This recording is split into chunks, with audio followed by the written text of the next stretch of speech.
Paris didn't save the planet, it may perhaps have saved the chance of saving the planet.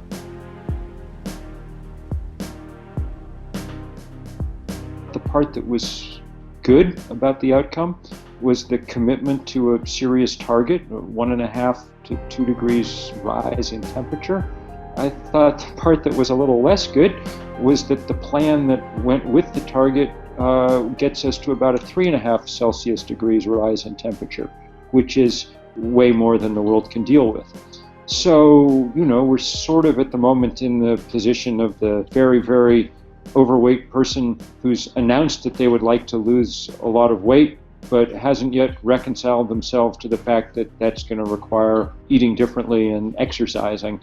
The reason that the agreement is weaker than it should be is because the fossil fuel industry continues to hold the cards.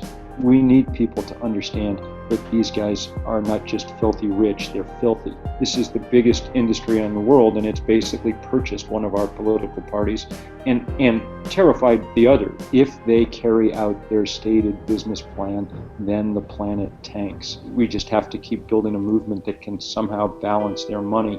We're starting to get there. Whether we're going to get there in time or not is an open question. The new temperature data global temperature data for November was released this morning. November crushes every other November in the record, and by a huge margin. The planet is already kind of spinning out of control.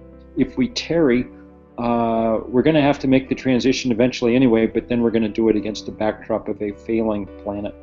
So I think that there's some of the things that have really helped in the last couple of years and probably will continue to include this divestment movement that's now really sort of taken off. Where I think in Paris we announced that endowments and portfolios worth $3.4 trillion had now begun to divest from fossil fuel. The money's important. More important is that it's taken the argument into the absolute center of the intellectual debate.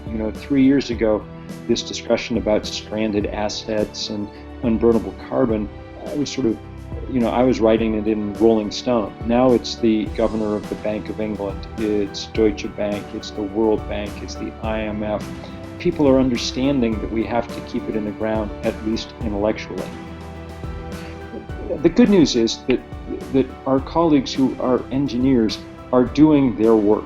If we can hold the fossil fuel industry more or less in check, if we can slow them down, if we can make it harder and more expensive for them to expand, then as we're doing that, every month that goes by, the cost of a solar panel drops another 2%, and they're eroded from both ends.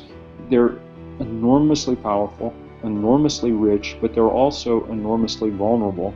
That's why the Koch brothers are going to spend $900 million on this year's election, because they now have to if they're going to continue to dominate our political lives. And they've got it to spend.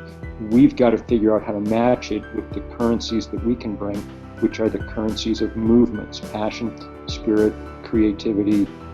Sometimes we're going to have to spend our bodies and go to jail.